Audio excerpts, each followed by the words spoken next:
आज election commission of India ने मेरी एक प्रेस कॉन्फ्रेंस पर मुझे नोटिस भेजा। ये भारतीय जनता पार्टी की 4 अप्रैल की एक शिकायत पर आधारित है। तो 4 अप्रैल को भारतीय जनता पार्टी शिकायत करती है। 5 अप्रैल को 11:15 पर सभी न्यूज चैनल्स पर फ्लैश होता है कि इलेक्शन कमीशन ऑफ इंडिया ने आम आदमी पार्टी की नेता आतिशी को नोटिस भेजा। हर चैनल पे ये न्यूज चलने के बाद 11:15 पर ये न्यूज टीवी पर चलती है और उसके आधा घंटा बाद 11:45 पर मुझे एक्चुअली नोटिस मिलता है। नोटिस मुझे ईमेल किया जाता है। इसका मतलब इलेक्शन कमीशन ऑफ इंडिया के नोटिस की खबर पहले भारतीय जनता पार्टी मीडिया में प्लांट करती है, उसके बाद election commission of India notice देती है। आज मैं इस देश की इलेक्शन कमीशन से पूछना चाहती हूं, क्या आप भारतीय जनता पार्टी का एक अनुषांगिक संगठन बन गए हैं? जब enforcement directorate model code of conduct लगने के बाद एक सिटिंग चीफ मिनिस्टर, एक ऑपोजिशन के प्रमुख चेहरे, देश की 6 नेशनल पार्टीज में से एक के नेशनल कन्वीनर को गिरफ्तार करती है, तो क्या इलेक्शन कमीशन ईडी को नोटिस भेजती है? जब इनकम टैक्स डिपार्टमेंट देश की एक बड़ी ऑपोजिशन पार्टी कांग्रेस पार्टी का बैंक अकाउंट सील करती है, तो क्या election commission income tax department को नोटिस भेजती है? जब income tax department CPI CPM को बरसों पुरानी उनकी फाइलिंग के बारे में, उनकी रिटर्न्स के बारे में चुनाव की घोषणा के बाद नोटिस भेजती है, तो क्या इलेक्शन कमीशन केंद्र सरकार की इनकम टैक्स डिपार्टमेंट को नोटिस भेजती है? इलेक्शन कमीशन ऑफ इंडिया की आंखों के सामने केंद्र सरकार, भारतीय जनता पार्टी शासित केंद्र सरकार सीबीआई का, ईडी का, इनकम टैक्स डिपार्टमेंट का खुलेआम मिसयूज कर रही है इलेक्शन से पहले। इलेक्शन कमीशन ऑफ इंडिया विपक्ष की जहां पे सरकारें हैं वहां पे चीफ सेक्रेटरी बदल देती है, होम सेक्रेटरी बदल देती है, डीजीपी पुलिस बदल देती है, लेकिन जब विपक्ष के नेता, इंडिया गठबंधन के नेता इलेक्शन कमीशन के पास जाते हैं और ये डिमांड करते हैं कि चुनाव तक इंटरिम तौर पर income tax department, CBI, ED के डायरेक्टर्स को बदला जाए, तो इलेक्शन कमीशन कुछ नहीं करता। चुनाव की घोषणा के बाद इनकम टैक्स डिपार्टमेंट आम आदमी पार्टी के विधायक और नेता गुलाब सिंह के घर पर रेड करती है। आम आदमी पार्टी उसकी शिकायत करती है। आम आदमी पार्टी मिलने का टाइम मांगती है। इलेक्शन कमीशन कोई एक्शन नहीं लेता। इलेक्शन कमीशन 23 मार्च को हमने गुलाब सिंह के घर पर हुई रेड को लेकर इलेक्शन कमीशन से टाइम मांगा। 23 मार्च से आज 5 अप्रैल हो गया। इलेक्शन कमीशन ने हमें मिलने का टाइम नहीं दिया। इलेक्शन कमीशन ने इनकम टैक्स डिपार्टमेंट को कोई नोटिस नहीं दिया। लेकिन जब भारतीय जनता पार्टी कंप्लेंट करती है तो 12 घंटे के अंदर अंदर इलेक्शन कमीशन नोटिस भी भेजती है।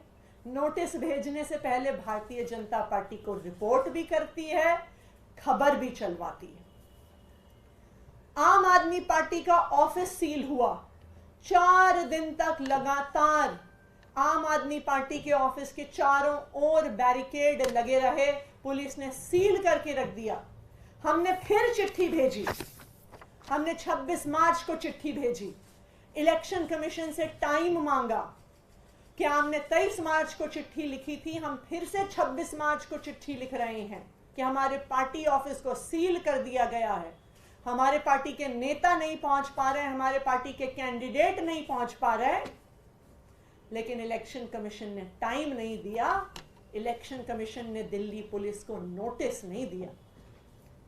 उसके बाद आम आदमी पार्टी ने भारतीय जनता पार्टी के इल्लीगल होर्डिंग्स के बारे में शिकायत भेजी। हमने 29 मार्च को, फिर 1 अप्रैल को, आज फिर से 5 अप्रैल को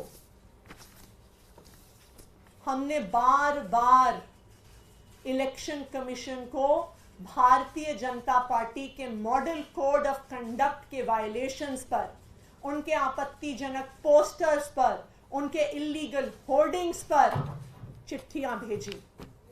लेकिन ना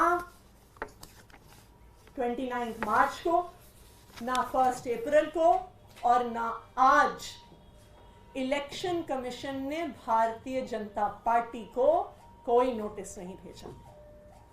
तो आज ये देश के लिए चिंता का विषय है कि इलेक्शन कमीशन ऑफ इंडिया, जिसकी जिम्मेदारी है नॉन पार्टिजन होना, जिसकी जिम्मेदारी है फ्री एंड फेयर इलेक्शन करवाना, जिसकी जिम्मेदारी है लेवल प्लेइंग फील्ड देना, आज उस इलेक्शन कमीशन की न्यूट्रलिटी पर सवाल उठ रहा है। हमने देख लिया कि किस तरह से इस देश की बड़ी बड़ी एजेंसीज भारतीय जनता पार्टी की केंद्र सरकार के सामने नतमस्तक हो गई हैं। चाहे वो सीबीआई हो, चाहे वो ईडी हो, चाहे वो इनकम टैक्स डिपार्टमेंट हो, चाहे वो स्टेट बैंक ऑफ इंडिया हो। लेकिन आज मैं इलेक्शन कमीशन से अपील करना चाहती हूं कि आपको इस देश के संविधान ने एक बहुत बड़ी जिम्मेदारी दी है। इस देश के संविधान ने आपको इस देश के लोकतंत्र को बचाने की जिम्मेदारी दी है। जो आज तीनों इलेक्शन कमिश्नर्स, चाहे वो राजीव कुमार जी हो, चाहे वो ज्ञानेश कुमार जी हो, चाहे वो डॉक्टर सुखबीर सिंह संधू हो, आप टीएन शेषन जी जैसे इलेक्शन कमिश्नर्स के उत्तराधिकारी हैं। आप एक ऐसे इलेक्शन कमीशन को आज चला रहे हैं जिसको पूरी दुनिया देखती है, जिसकी पूरी दुनिया तारीफ करती है कि भारत जैसे देश में आज तक कभी चुनाव की निष्पक्षता पे सवाल नहीं उठा। तो आज मैं इलेक्शन कमीशन से अपील करना चाहती हूं कि भारतीय जनता पार्टी और उनकी केंद्र सरकार के सामने नतमस्तक मत होइए। जिस तरह इतने सालों के बाद भी पूरा देश टीएन शेषन जी को याद करता है कि उन्होंने फ्री एंड फेयर इलेक्शंस, एक ट्रांसपेरेंट इलेक्शन प्रोसेस, एक लेवल प्लेइंग फील्ड को एक नई ऊंचाइयों पे लेके गए। अगर आज राजीव कुमार जी, ज्ञानेश कुमार जी और सुखबीर सिंह संधू जी फ्री एंड फेयर इलेक्शंस और लेवल प्लेइंग फील्ड नहीं होने देंगे तो सभी गलत कारणों से आप तीनों को पूरा देश याद करेगा, आने वाले 100 साल तक याद करेगा। Thank you. आप इस नोटिस का जवाब देंगे आपकी तरफ से क्या? देखिए, हम बिल्कुल इस नोटिस का जवाब देंगे और हम इस नोटिस के जवाब में इलेक्शन कमीशन को उनकी न्यूट्रलिटी, उनकी नॉन पार्टिजनशिप की क्या जिम्मेदारी है उसको याद करवाएंगे।